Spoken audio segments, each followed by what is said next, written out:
welcome to another episode of Beyond the Black Rims. I'm Mars Girl. I'm Josh Knight the First. This is Season 6, Episode 13. Or Episode 131 if you're counting. Good to see everybody here as always. Thank you as always to the Patreon contributors at patreon.com/MarsGirl. You guys just always make this show and a ton of the other things I do possible, so thank you so much for that. New patrons this week, new old ones. Sean, thank you again for recontributing back to Patreon. I really appreciate that. Yeah, we're here back on a regular night. Thank you guys for coming back in last week when it was on Wednesday. Yeah, I know that was kind of weird and bizarre, but as we said last week, we were very fortunate to see that very early screening of Captain America Civil War was quite good. If you haven't seen, we have a spoiler-free discussion video up about that right now on my YouTube page, right there on the front page. Can't miss it. Yes. Featuring the two of us and Cosmetic Cutie, who went with us to the premiere. All fun times. And of course, once the movie actually comes out for wide audiences, then we'll release the spoiler review. Mm-hmm. That way you guys can compare notes with us, see if we thought the same thing about the movie. Hopefully we're all in positive reviews. Yes. Yeah. Alright. So what else is going on before we get into main topics of discussion and junk? It's kind of some heavy stuff this week, you know? I know, right? I know this is a nerd show, but I would be remiss not to start off by saying, big ups to Prince, rest in peace. Mm-hmm. Everybody's feeling that today. I guess to kind of tie it back, usually we get something to eat before we start the show tonight. Mm-hmm. Tonight, one of the radio stations in the car, as well as I assume many radio stations across the country, decided to do all Prince songs, his extensive catalog. And on the way in, that is the only time I've ever heard the full version of the Bat Dance on the radio. Because I never hear. I always would hope, if they play everything, I hope they play Bat Dance. You hear Purple Rain, you hear I Would Die For You. Yeah, fine. I want to hear Bat Dance. But yeah, you got it. Good job. Yeah, so. But yeah, Good that's an unfortunate passing. Yes, China just passed the other day to a previous wrestler and reality star. A director of James Bond. I can't recall the name of, and somebody's gonna come in and tell me who this is, and I'll feel really dumb. But man, just so many people, and a lot of people are saying, man, 2016 really sucks for this right now. Yeah. But what this really means, I think, is that we really need to appreciate the people that are still here. Yeah. Of course, give our appreciation to the people that we've lost, but don't forget that there are still people here who are still doing great creative things, and support them while they're around, because, time is just that. And that's all. I think that's the best way I can phrase it. Maybe the most positive way I can phrase it. And I don't want to dwell on that too long, because that's not really what the show is about. But is there anything else going on that we might have missed? Well, not to keep it as heavy as that is, but it's kind of a funny thing. Over here, we've had, bad rain here in town, here in San Antonio, but over in Japan, our sister city of Kumamoto, they've kind of had it rough this past weekend with all those earthquakes. Yeah, and I've got a friend who lives in Fukuoka, which is the city just north of Kumamoto, and they felt really big tremors, but they were, away from the epicenter of all of it. And Kumamoto, we have the Japan America Society of San Antonio here in town, and our sister city is Kumamoto. We had Kumamon coming. The mascot of the mascot, a very famous mascot, this really big silly bear, come and visit our city a few months back, and apparently, I guess, in Kumamoto, Kumamon has a Twitter account, and I guess he's undergoing this Japanese practice of choosing to refrain from fun in order to respect the dead, so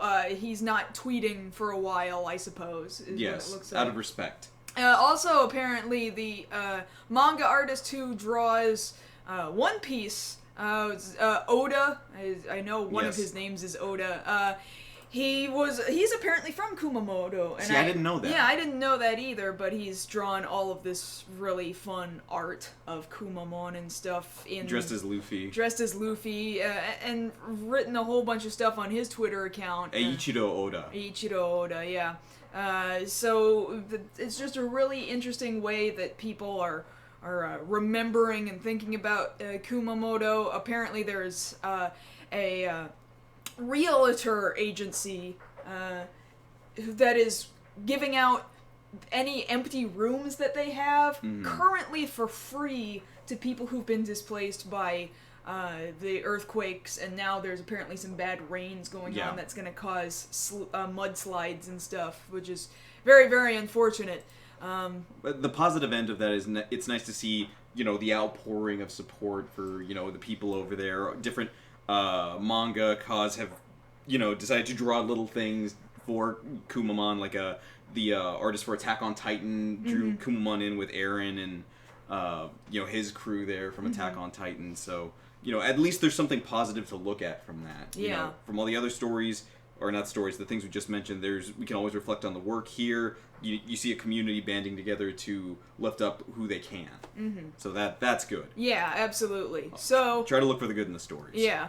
So I think we're going to be moving away from mostly this sad conversation at this point. We do have other main stories tonight. What are we talking about tonight? The first thing was...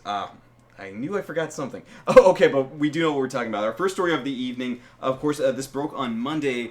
People had been speculating about this for really years, maybe even a decade or so now, but now finally a bidding war has begun officially for the rights to produce the live-action adaptation of Pokemon.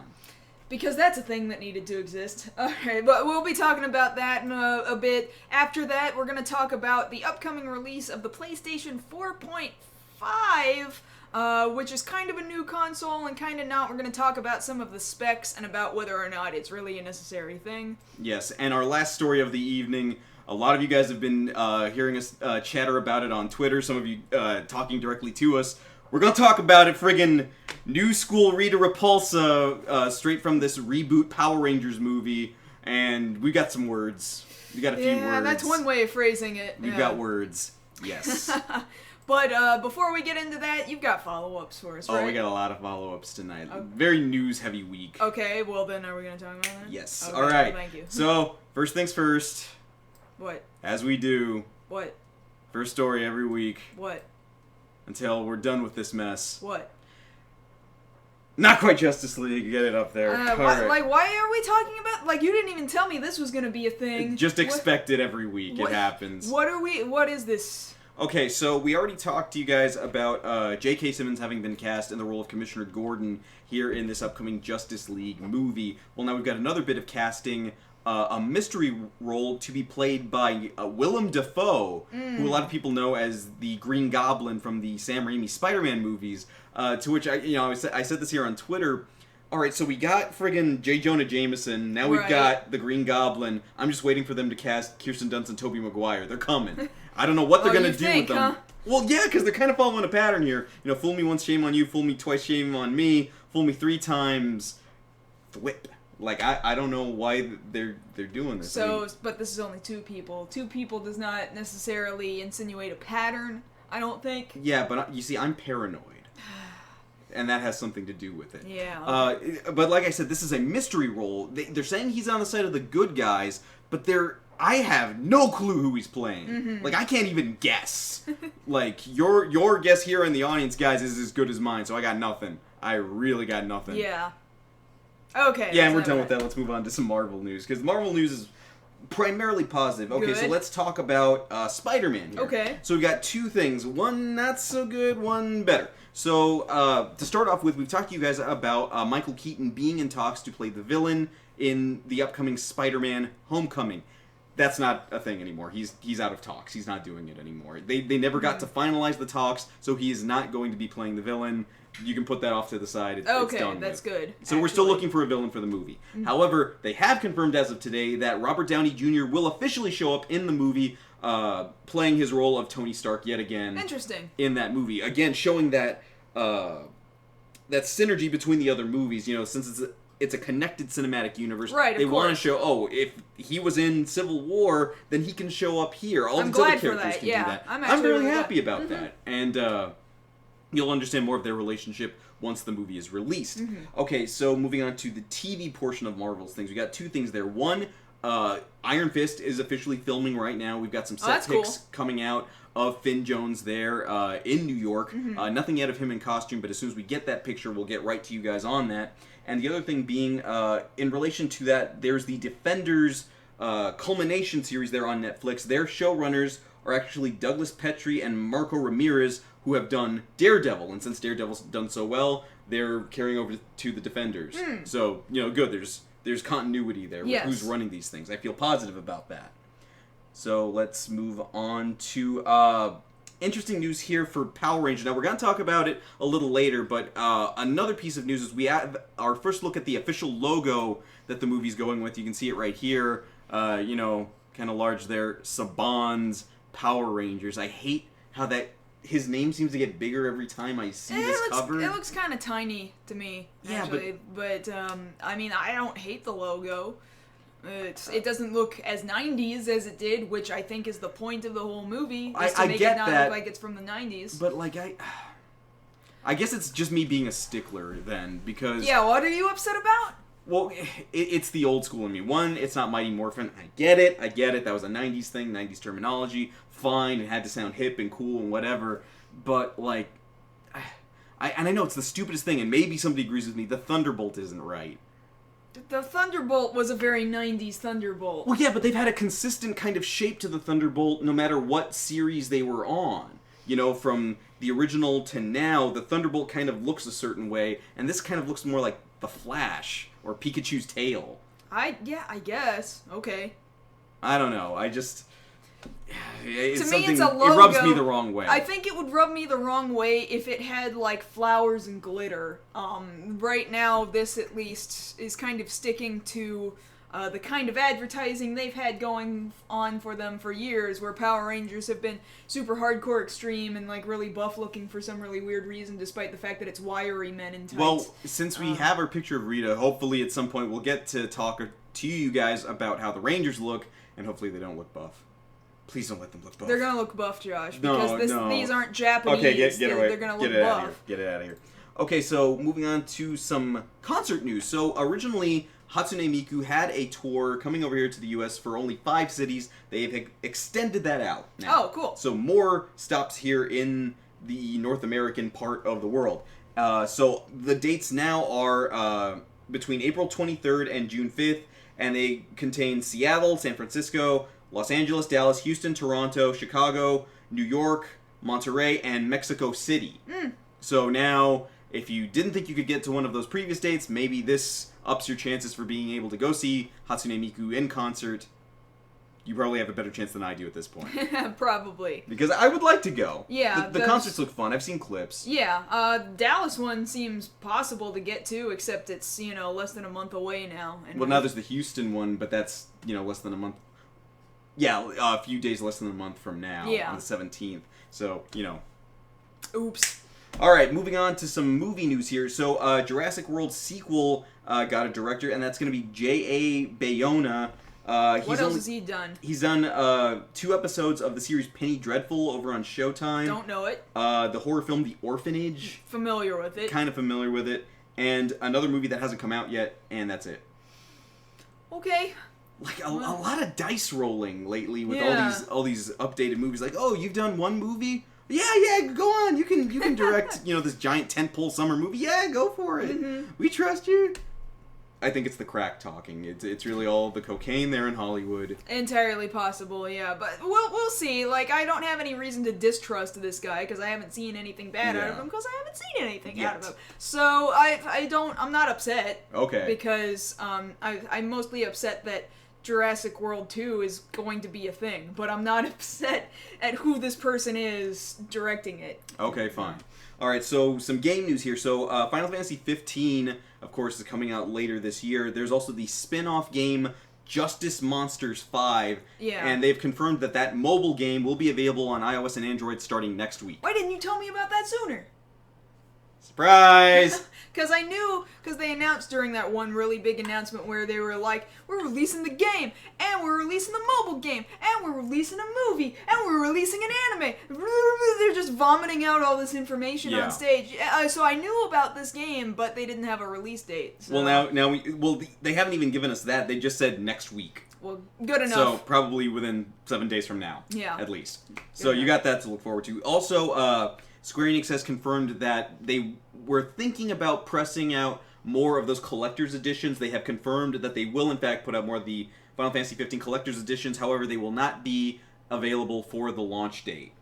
So whoever got them in now, great. But for anybody else who wants one, you can have one, but you have to wait until they restock. I see. Yeah, that's kind of jerk-ish, but man, those collector's editions, I think they were going for like 270 something. And then on eBay they were selling for like $2,000.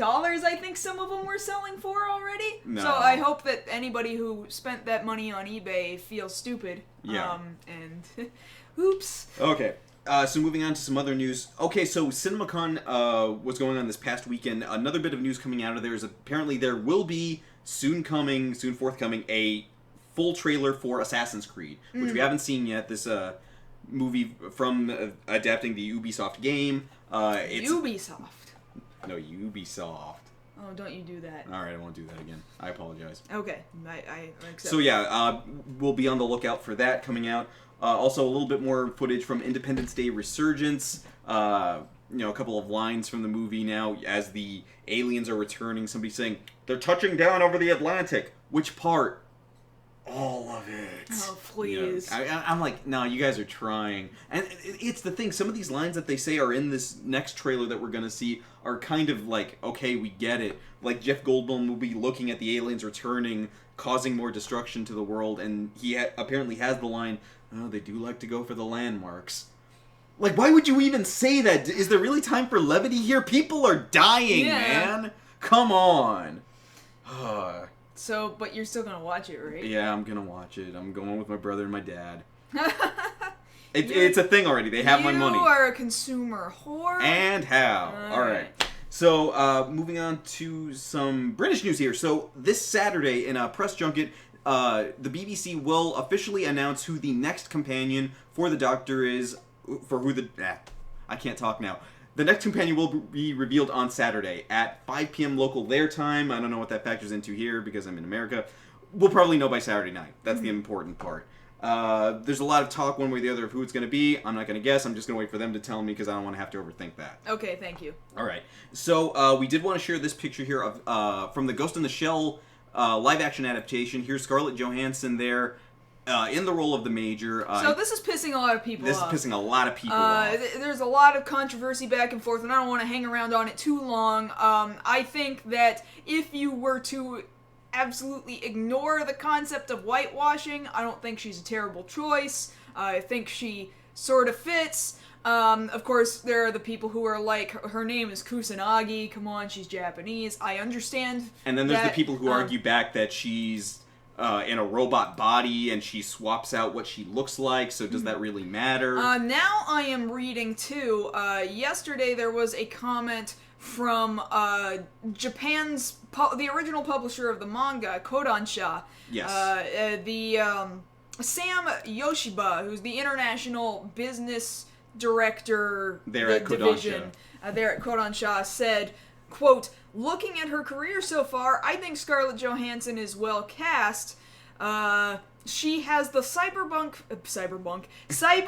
feel, and we never imagined it would be a Japanese actress in the first place." And this is coming from the Japanese producer. Yeah, this is a chance for a Japanese property to be seen around the world. So they seem more accepting of it not being a Japanese person. They just want the story to be told, and they're like really excited about that. I think that's a fair thing to say from that standpoint. From that standpoint, yes. And so I'm not going to get into what is right and what is wrong past that. I'm just going to be like, well, there you go, guys. That sounds like a most blessing I will say in disguise. Is with hope, it can't possibly be worse than Dragon Ball Evolution. Mm-hmm.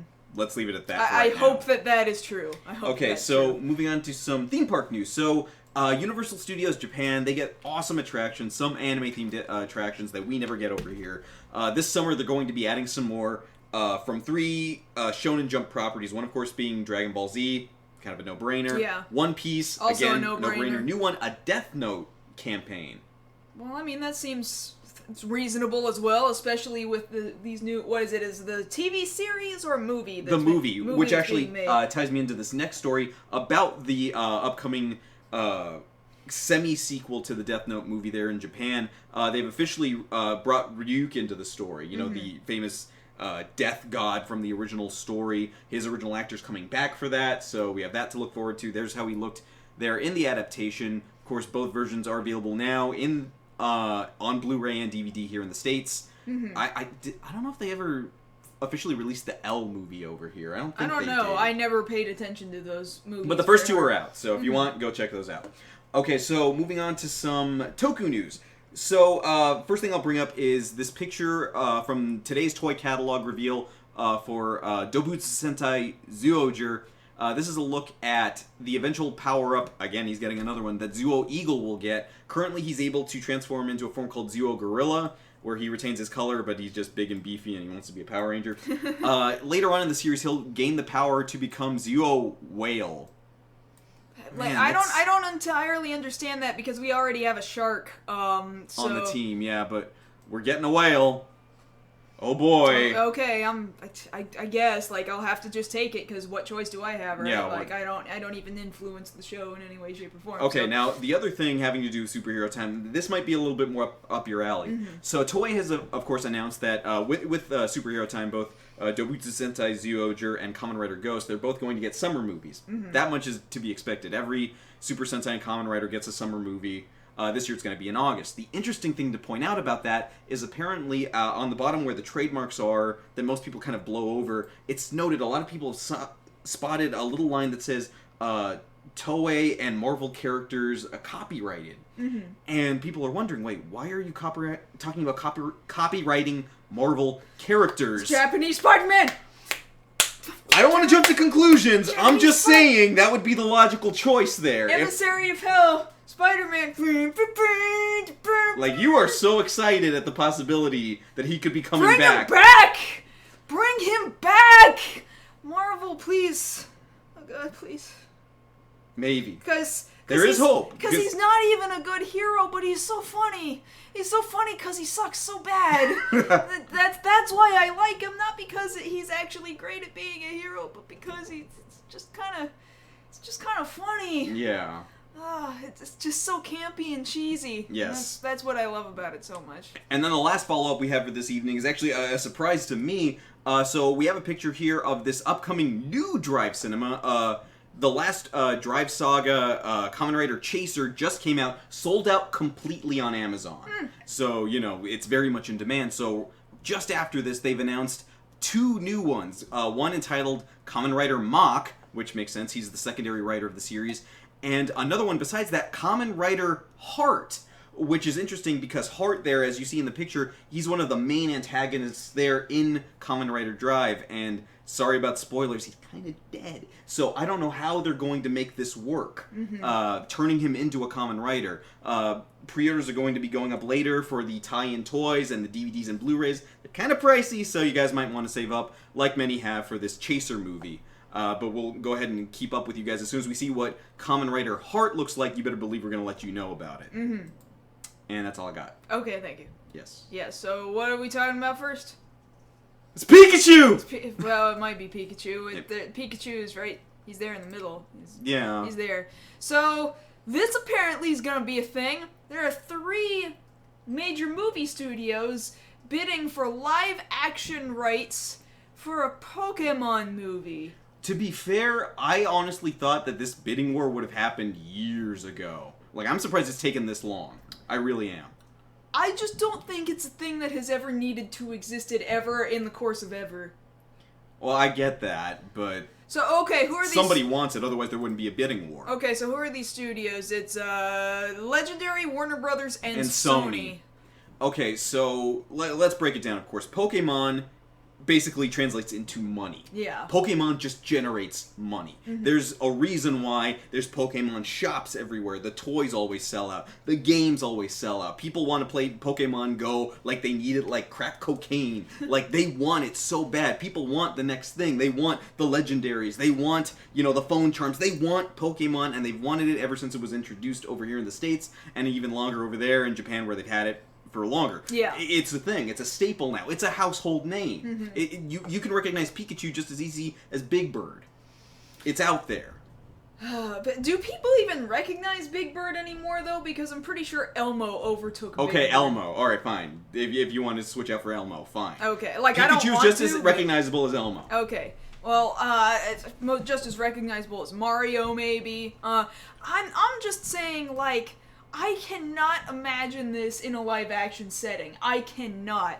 And if you choose to do this, are we gonna try and extreme it up like we did with Dragon Ball Evolution? No. Or are we gonna No. we're gonna try and really childify this live-action movie, make it about kids and market it to kids? And, like, is it gonna be really live-action but cartoony? Is that what this is gonna be? Well, see, because there's a number of routes they can take on this. Like, one is, like, for lack of a better way of putting it, the Roger Rabbit route, where everybody's, realistic, and then they're just actually drawn into frame. Mm-hmm. You know, kind of like, those most recent Looney Tunes movies. Back in action or whatever. Try and do it that way. That's one way. The other way is kind of the Scooby-Doo route, where you make them look realistic CG. I don't like that. No, that I don't think that terrifies works. me, yeah. And then there's the Henson route. Make puppets. Make life-sized or appropriately sized puppets of the Pokemon, which I think would be a better idea. I don't see them doing it. Depending on who pays for it. Possibly. I do think that the idea that Sony wants a piece of the Pokemon pie is laughable. It's really, really funny. Well, yeah, because it's like, Sony, we've seen your track record. What do you think you're gonna do? Well, that and, competing game companies. Yeah. Sony wants a piece of Pokemon. Really? No, it's not gonna happen. No, I kind of don't see it happening with Sony. I really, really don't. How long is this bidding war supposed to be lasting? Is anybody Until somebody know? gets it. That's as long as it lasts. Until somebody decides, no, never mind, alright. Well, either somebody drops out or the bid, yeah. The highest bidder wins. And so you look at it, we're pretty much saying Sony's out. They're not going to get it. I'm guessing that they will. My guess would be based off history, Warner Brothers. Mm-hmm. Because, like we all know, they released the first 3 movies. I remember going to see the first one in theaters. I saw the second one for free because it was like one of those advanced screenings. Mm-hmm. And it was alright. Warner Brothers has a pretty solid standing in Japan, too. Yes. Not Legendary, I don't think, is nearly as well grounded in Japan. No. But Warner Brothers, for example, the Rurouni Kenshin movies That's were Warner produced Brothers, by yes. Warner Brothers in Japan, yeah. So I'm going to put my money down on Warner Brothers. So we're both in agreement for Warner Brothers. Yeah, then. I agree that I think it's going to end up going to Warner Brothers. Okay, so then the next question is, okay, we talk about who's got the best chance of winning the bid. Mm-hmm. We talk about how the Pokemon will look. Story-wise, what do we do with the humans? Like you were saying earlier, are they going to make it... Like, I do not want the Christopher Nolan darkened version of Pokemon. God, please, and I no. don't want, like, Nickelodeon looks like they produced this because it's so cheeky and bubblegum that I can't stand it. But that's the thing. I think that's the only way it's going to work. That's the only way it's going to look like it's still Pokemon, because then it's going to look like it's marketed for kids, because it is marketed. That's what the Pokemon franchise is. Even if adults play the games, it's marketed for kids, and you gotta put kids in that role. You gotta have like the occasional silly stupid fart humor or something like that. And okay, then I guess the best way of... Actually, this strengthens the Warner Brothers argument, the way they treated Harry Potter. With fart humor? Well, there were some.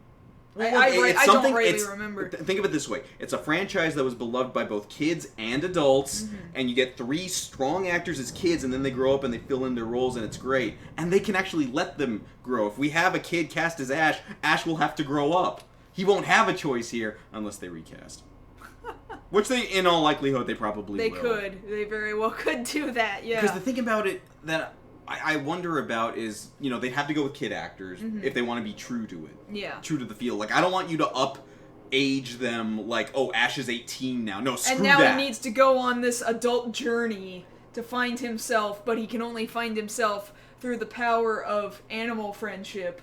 Like, that would be really weird. That would be weird. Yeah. Or you purposely age them. That way we can keep more of Misty in a bikini or something like that. Like, I don't want that. Yeah. I mean, yeah, it's important like that Brock is skeevy in a way, but like that's not what it's about. Like that's funny, but that's not the crux of it. And I'm worried that they would make that the crux of it is all the humor they could add to it.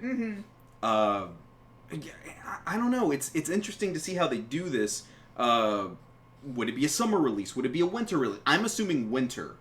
You think? Actually, because as much as you'd want to say it's a summer thing, winter means toy tie-ins, Christmas, and that means selling more games, selling more toys, selling stuff for kids.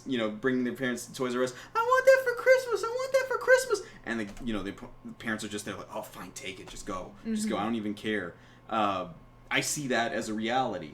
Like how a potential reality. How much do they stick to saying, oh, they're exploring this region from this game and this region from this game, or do they just start making up whatever the hell their own regions and their own tournaments and stuff like that? They can add stuff, but they need to keep true to what people recognize. Just certain names and titles. Oh, I just got back from Johto, stuff like that. Like, okay, fine. Like, you don't have to show it to me, but you're going to show me something else. Fine. They could even do it like the movies, where it's something that doesn't really pertain to the overall story. It's just kind of a side quest sort of thing. Like, oh, this is something that kept you busy for like 5 days, and then you went back to business as usual, catching Pokemon. I don't know. I feel like if you made it a side story, it wouldn't make much sense all by itself. It needs to be something that can stand alone and doesn't require that you've watched or played something else. Yeah. Oh, okay, so then here's the next question. Do you make this an origin story? Like you're just basically retelling Season 1 of Pokemon in a condensed movie form? Or is it kind of a loose sort of, we hint at stuff you should know from nostalgia? But there's also the possibility that they don't even show Ash/Satoru, and it's just some other kid. It could be any kid. It could literally be any kid. Well, that's the idea of the game for the most part, but what do you think? Do you think they'll go with some kid, or will they go with Ash, who's way more recognizable? I don't know. I really don't know. Because in the anime, yeah, it's always about Ash. Right. But in the game, it's always about whoever the hell. Like Red. Red, yes. Red, really. I would prefer it if it was just generic Red person, but, there's every possibility that they'll go with Ash. But if they go with Ash, then they're going to start referring... I guess we have to talk about this localization then, because Pokemon gets relocalized for new puns and new names all over the friggin' world. Well, we're talking about, American companies here. Yeah, it's getting localized. It's everything that we know from the cartoon, at least. I have to imagine, yeah, so... Yeah, like... I think they'll be able to do it. I'll say this ahead of time. Do not try and ask us which director we want to do this. I have no friggin' clue. Mm-hmm. I don't even want to get into that with this. Yeah. But if they're bidding on it, again, I always end up bringing this up. It's all about tapping into that sweet anime cache of titles that they have waiting. Mm-hmm. And who knows? This could end up in development hell. There's every possibility that it could. Like, I didn't bring this up as I see this being one that ends up in development hell, quite honestly. Because I think it's too strange of a thing to try to make live action. Because I'll say this much, because I didn't bring it up in the follow-ups, but I'll say it here, because I guess it kind of pertains. James Cameron added more stuff onto his Avatar schedule, so he pushed back Battle Angel even further. Cameron, just drop it! You're not gonna make the movie! Alright? Quit lying to yourself. Quit lying to us. We know you ain't gonna do it. Because you keep adding on stuff, saying, oh, I need to make this of Avatar, and this, and I need a theme park, and the cake, and the cereal, and tying all this stuff in. You're not gonna make it! Just give it up and give it to somebody who will make it. Jerk. I'm sorry. So we're done with Pokemon, right? Yeah, I think we're done with Pokemon. Okay, yeah, because you're not talking about Pokemon anymore. Pokemon's gone. Pokemon's gone. Okay, great. Okay. Alright. PlayStation? Yeah, PlayStation.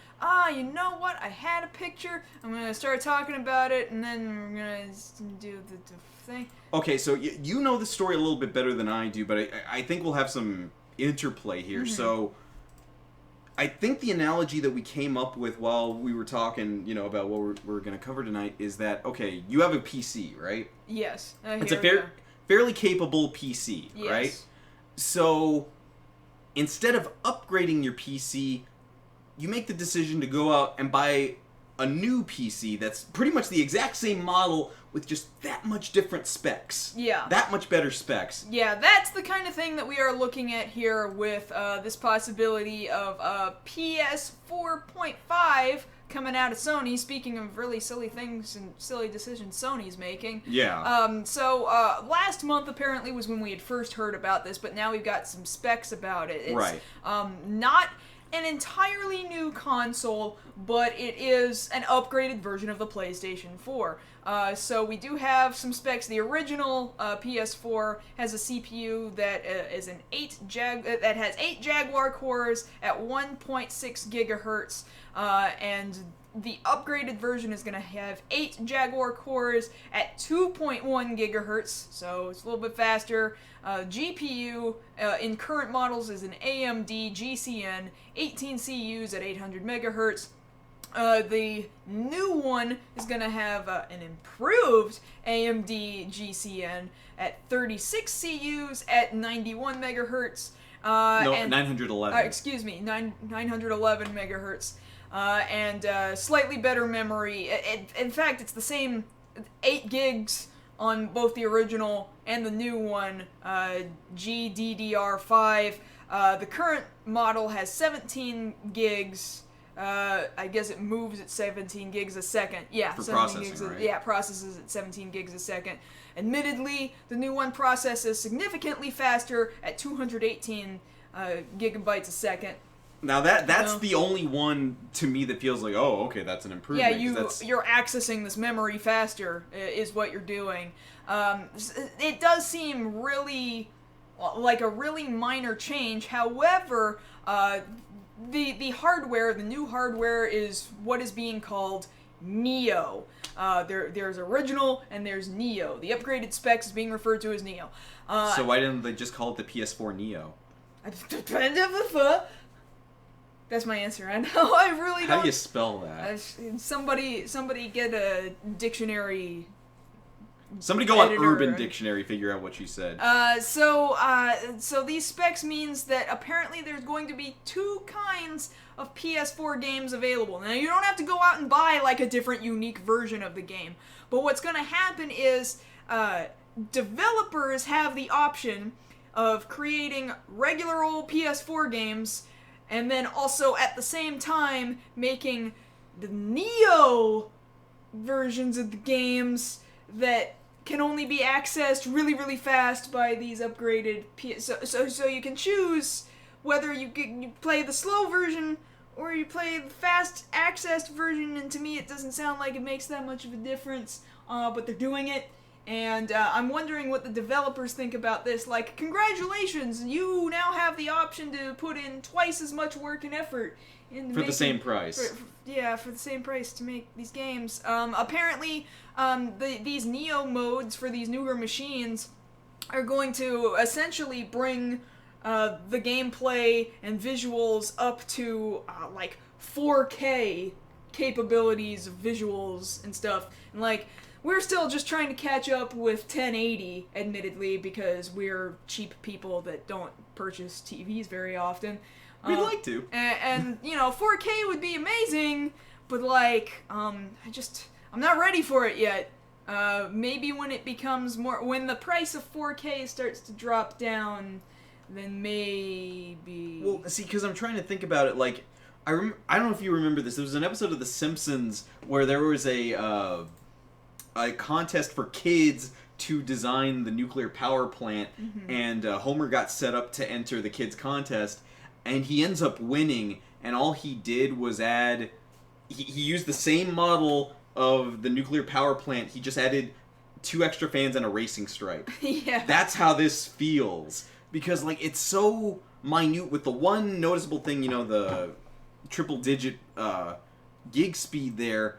Otherwise, like, why would I want to do that? Like, if you don't have a PS4, then fine, you've got that option, but I don't think anybody who's got a PS4 is really hurting to go out and get this one. Because the really fortunate thing is that they're not allowing developers to make Neo-only games. Well, that's smart. Yeah. Because I would have totally expected them to say, no, it's going to be Neo only, and you have to get this machine. Which means it's a completely upgraded machine, and now developers are going to start to move on to this new console and be like, oh, I have to buy a new console now.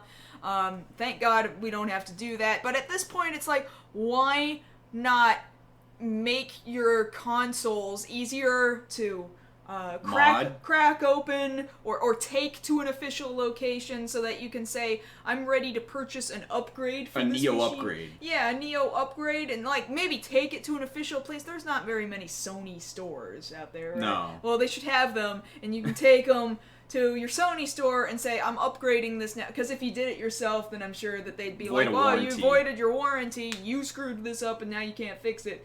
And I think that would be smart because you can do that with your PC right now. I only need to upgrade like my processor or my graphics card or something like that. I still need one. I don't need to go out and buy an entirely new PC, you know? Well, because the other thing I'm thinking about here is if the power difference for the most part across those three specs is so minute, like why then wouldn't you just wait for whatever you're developing next system-wise and do it there? Because going from 4 to 4.5 just seems like a cash grab. Like, why not wait and develop that technology a little bit more? That way those numbers are a little further apart. Because when they're that close together, I don't care. Like, I think I'll survive. Well, this is also kind Call of Duty will run the same to me. Also kind of why I haven't gotten an upgraded 3DS either. Granted, I would really like to have a much larger screen and you know, much nicer, better looking 3D whenever I choose to use the 3D, but like, if I can play all the exact same games on it, I kinda don't care. You know? Right, exactly. I don't have a reason to spend more money. If I had more disposable money, then maybe I would care, but that's the thing, I don't. These are decisions to be made by people with more money to burn, or people who never had the first console to begin with. Yeah, that makes sense. Yeah. Okay, so then, like, why would they... I don't know, like, do they have a date for when they're going to put this out? It's a good question. I don't think that they do currently. As far as I can tell, no. October 2016, perhaps, is the only date that I'm seeing. It says, rather than divide the market, the report says that from October 2016, every single PS4 game that's released must have a base mode, which would work on the older console, and a Neo mode for the new machines. But that doesn't say when those 4.5s would be out. It just says that the games have to be up to those specs by that point. It's what it's sounding like. I have to assume that it's going to be somewhere around similar timing. So sometime around fall of this year. Yeah. That's the best I can come up with. I don't know. I don't think this is really going to work for them. It seems too minor. They have to do something to keep up with Nintendo, who is going to be releasing a new console. Well, see, I guess that's probably the smarter thing to do, because you ask me, Nintendo's moving on to their next console too soon. I don't know. I don't think they did well enough with the Wii U, so they have to do something, because their console sales have just been plummeting for years. Well, I think that's more on them and not allowing more developmental chances with that console, whereas, you know, with any other system, it's just easier to program for. But I think it's the one smart part on Sony to not fully try to make a new console to combat whatever Nintendo's coming out with next, just kind of upgrade what you've got now. That much I get, but there's some ups and downs to it, let's put it that way. Yeah. I guess that's about it, really. That's about it. Yeah. Okay. So, and I think we're probably gonna need the rest of the time. Yeah. For this next one. I don't remember. What's our last story? I can't remember for the life of me. much- Oh, you! So yeah, there she is. Cock your shoulder a little bit, or like, no, like just turn your body, like turn. All turn right, your this. Yeah, like. So this is Elizabeth Banks, all right? This is Elizabeth Banks. This is the first official pic we've gotten of her as Rita Repulsa in this upcoming Lionsgate Power Rangers reboot movie, to which I have to be like, who are you? Like, I've seen, like, I don't know if you've seen this on social media. There's a picture of this Rita at the airport, and somebody's looking at her ID, and it's got the traditional Rita / Bandora picture. Yeah, there. like can I get? I should have grabbed this a little sooner, but I'm gonna try and pull up an old school image of Rita Repulsa here. Or, Bandora, yeah. Depending on how you want to look at it. Now, the argument has gone back and forth ever since this picture's been released here's a picture of Bandora. Let's get them side by side there. Okay, so let's talk about this for a second. Some people are saying, well, this is an update. This is a reboot. It doesn't have to look like that. But the thing about it is... But there's no similarity, period. Because the words I'm hearing out of their mouths doesn't make sense to me. It doesn't, because they're saying it's definitely a modern and edgy. First off, you started off with modern and edgy. I already don't trust you. Terrifying. Even if I hadn't seen the picture, I wouldn't trust you based off that description.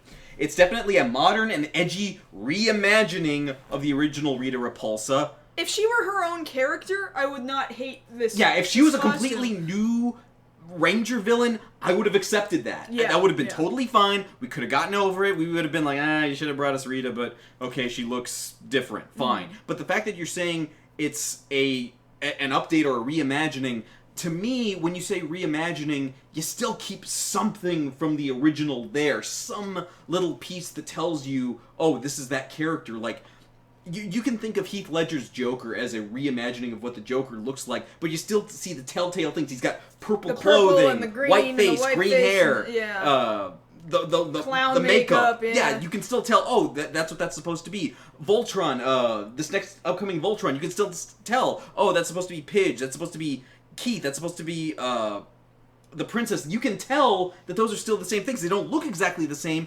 but there's enough to harken back to. People can be like, okay, I know who that is. There's brand recognition there. And especially when we're talking about the nostalgia factor going into this movie, there is nothing there that is recognizable that will tell people that's Rita Repulsa. Because the only other thing I can imagine, and there's a lot of people coming to this conclusion, is if you remember within that first season, and this is something that was both in Power Rangers and in Jew Ranger, was that the Rita character sends her own Sixth Ranger down to try and destroy the rest of the Rangers. Which is what everybody's coming to here. We wanted to give her a backstory that connects her to the new Rangers. Okay, so... And so her Sixth Ranger is a Green Ranger, and she is very green. So... I get the Green Ranger comes from the Green Lady. I figured it out. Which is going to make me wonder, when the Green Ranger shows up in the movie, He's not showing up in the movie, as far as we know. They haven't cast a Tommy character. Well, it's going to happen eventually, and let's say, because, they're going to make a sequel. Yeah, they're hoping on a sequel. So let's say if he doesn't show up in this movie, they're going to tease him, probably. They're going to tease him for the next one. So if he shows up and he's all in green, I am so much less going to buy in a Hollywood movie that these kids don't understand color coordination than they did in I did in the TV series, where I was like, okay, it's a kids show, I'm gonna let it fly. But clearly, this movie is trying to I think it's trying to reach out to a slightly older audience that remembers Power Rangers, and so we can it's not going to go all the way to Power/Rangers territory, but it's going to cover this dark, edgy thing, and I'm going to be like, if you're going to tell me that they don't see that Rita is all green, and then suddenly a Green Ranger shows up, and they don't question that, then I'm going to be like... Well, I think the question is more for what they're wearing out of costume, because if they have a guy show up at Angel Grove High wearing all green, and the Green Lady sends down a Green Ranger, that's the correlation right there. That's where it's like, oh, I can probably figure out that's the evil Green Ranger. Fine. But the thing about it is, the way I'm processing it, and, you guys can have your opinion on that, I'm just going to say mine here. How stupid do you think an audience is to where they can't tell, or they need to be told through color, hey, the Green Lady is responsible for the Green Ranger? When everybody, by this point, from 1993 to now, has accepted the lady and the funny boob hat and the brown burlap dress is responsible for the green guy, and Funny boob hat? Or her hair and the funny boob, the Madonna boob thing. Yeah. That lady is responsible for the Green Ranger, and I never had to question that. Never before have people said, oh, well, her costume should have been more green the whole time. Then I would have been able to tell. No! You don't need that. You don't need that level of dumbing down. like, I would have even accepted it if they'd made her purple, like they did in Power Rangers the movie in '95, because they didn't go with brown there. They made her more purple. Yeah.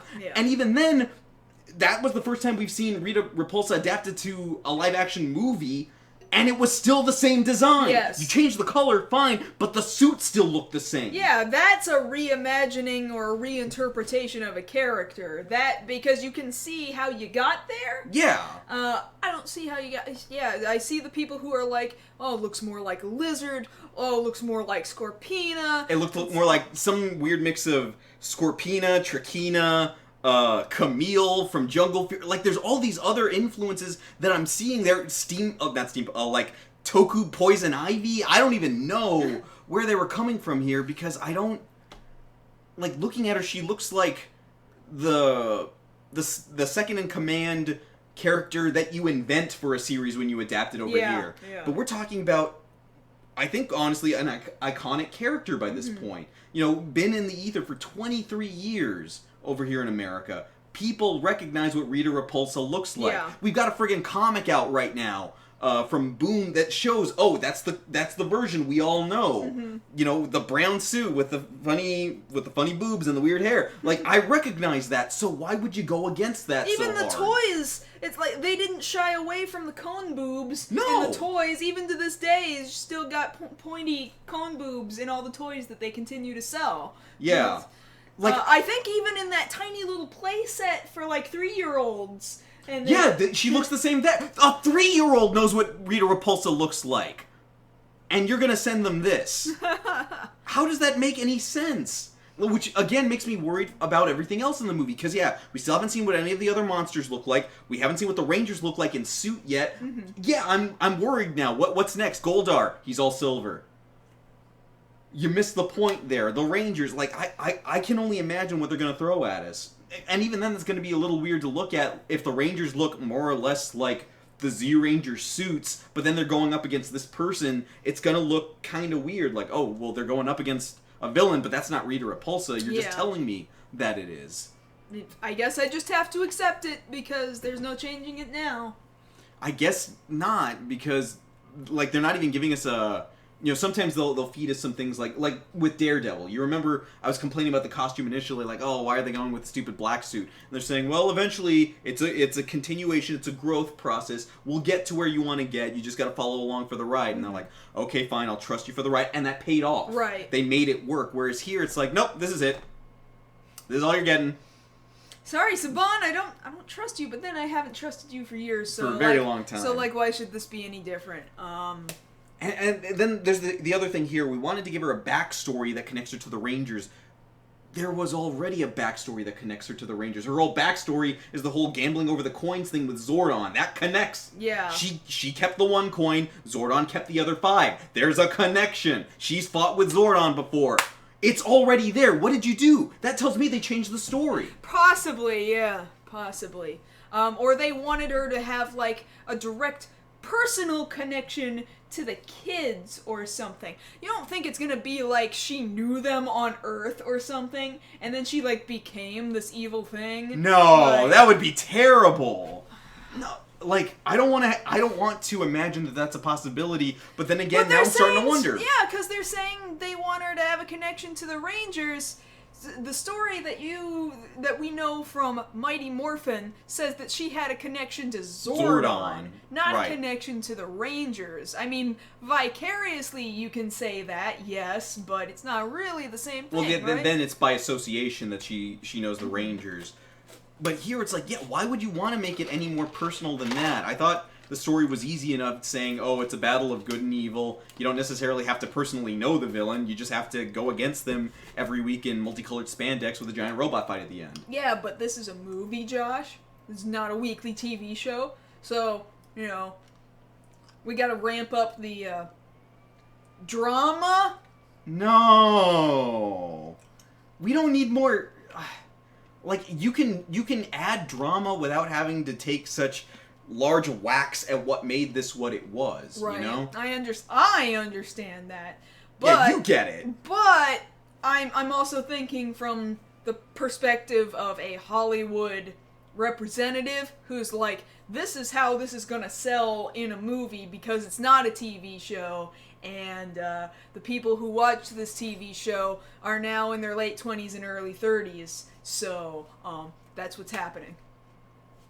Well, the thing about it is, the people in the late 20s and the early 30s, there's a reason Bandai keeps putting out these legendary lines that are just Mighty Morphin stuff. Mm-hmm. Like, they're so stuck on Mighty Morphin that they haven't been able to move past that and be like, you know, some people might want, you know, an adult diecast version of the Zeonizer. No, it's like, no, give them more ninja stuff. Give them more Season 3 stuff, Season 2 stuff. Give them the diecast Thunder Megazord. They're holding on to that so hard, and then you're telling me Saban was cool with this decision. Because, you know, Saban's up on Season 1 through 3 like nobody's business. So because that's what made him his millions. So I'm thinking either he signed off on this thinking, whatever explanation they gave me, I'm going to go with, or he just didn't know about it and doesn't care because he already got, you know, he's already paid off for, okay, use the characters. I don't care. I'm busy. Like, it worries me. I understand. And I know, I hear you guys there in the audience like, oh, you're judging it too early. Yeah, but this is kind of something you can't overlook. It's not, at this point, it's not just the photo, it's everything else that they're saying, too. Modern and edgy reimagining. The next thing I'm worried about is that, oh, this story of the 5 kids fighting this evil force is a triumph of the human spirit. If they say something like that, I'm running for the hills, or I'm running back up here to get my pitchfork and my torch, and then running from the hills back down to protest or something. Mm-hmm. Because I don't even know. I don't even know. Like, no sir, I don't like it. Alright, that's about it. Yeah, get her out of here. Okay, she is right, Get her out of here. Okay, she's gone. Okay, good. Yeah. Whew. Take us home. Okay. Well, I guess that's about it for this evening. So glad to see you guys out here again tonight. Thank you for coming back now that we're back at our regular time. And we're going to keep going here for you guys who are live in the audience. We're going to do our live Q&A with the rest of you guys, all you nice people over here. Yes. So stick around for the next half an hour. But if you're not here with us live right now and you're watching this after the fact on YouTube, then great. I'm so glad that you're here, but it would be awesome if you were down here live with us every Thursday night at 9 p.m. Central here on youtube.com/MarsGirl/live. We love seeing you. We love the conversation that everybody has here in the chat room. It's all good company. All right. Yeah. But during the week, if you ever want to talk to us over on social media, you can. Over on Twitter, I'm at JoshKnight1st. And I'm at MarsGirl. And that having been said, that's been tonight's episode of Beyond the Black Rims. We'll see you guys again next week. Good night!